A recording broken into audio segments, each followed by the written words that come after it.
Sonbahara geldi. Bu dönemlerde çocuklarda görülen bazı hastalıklar var. Özellikle bildiğimiz, gördüğümüz.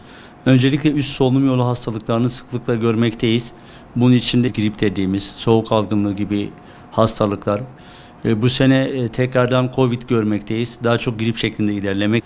Mevsim geçişi olduğu için küf mantarlarının ve polenlerin artmasıyla çocuklarda gene alerjik semptomlar, burun tıkanıklığı, horlama gibi şikayetler olmakta. Onun dışında kusma ve ishal rinovirüs, rotavirüse bağlı görülmekte. Orta kulak iltihapları yine görülmekte. Hassasiyeti olan çocuklarda bronşit, bronşolit gibi hastalıklar görülmekte.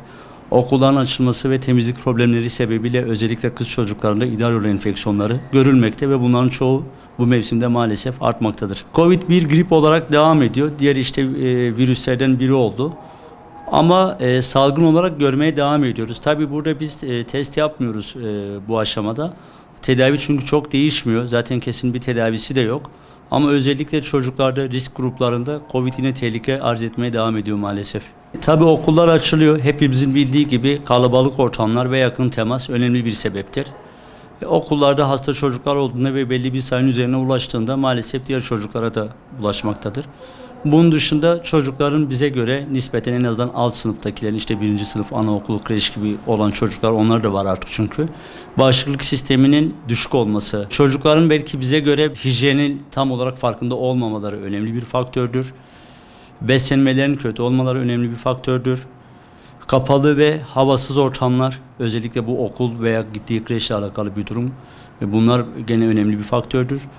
Bir de asemptomatik dediğimiz, yani hasta olmasına rağmen şikayetleri olmayan büyükler veya çocuklar, işte aileler olabiliyor, okuldaki öğretmenler olabiliyor. Bunlar da hastalıkların yayılmasına maalesef birer sebeptir. Beslenme bizim bildiğimiz gibi bu önemli bir faktör. Çocukların el temizliğinin evde öğretilmesi, hijyen evde öğretilmesi, okula gittikten sonra işte arkadaşlarıyla ortak alanların kullanılmaması, mutlaka aşıların yapılması gerekiyor. Çocukluk çağı aşıları bizim için önemli. Grip aşıları da aslında senelik olarak çocuklara yapılmasını tavsiye ediyoruz. Kış mevsimine girdik. Hepimizin bildiği gibi C vitamini zaten önemli. İşte C vitamini içeren gıdalar, mandalina, yeşil sebzeler, maydanoz, limon.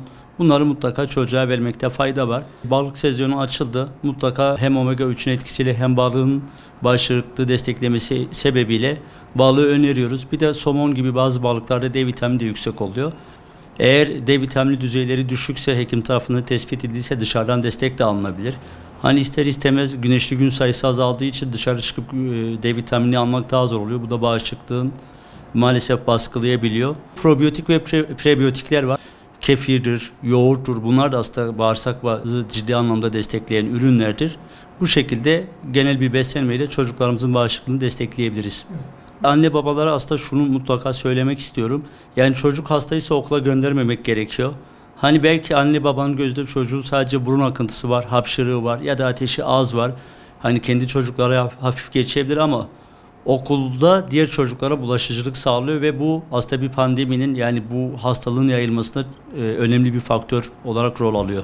Okullara bence çok önemli görevler düşüyor. Bir kere sınıfların girişinde ve o koridorlarda mutlaka el temizliğinin sağlanması gerekiyor. Gerekiyorsa işte dışarı çıkıp oynayan çocukların içeri girdiğinde rahatça elini yıkayabileceği dezenfektan olması gerekiyor. Onun dışında ortak kullanım alanlarının mutlaka temizlenmesi gerekiyor. Örnek veriyorum, işte bir bilgisayar dersi vardır. Herkes o klavyeye dokunur, o çocuktan diğerine bulaşır. Veya bir spor odası vardır. Havalandırılmaz, çocuklar girer çıkar, terler birbirine bulaştırır. Teneffüs aralarında mutlaka sınıfların havalandırılması yine önemli bir faktördür. Tuvaletlerde ve diğer yerlerde ellerini çocukların rahatça temizleyebileceği dezenfektan olsun, peçete olsun gibi maddelerin yine bulundurulması gerekmektedir.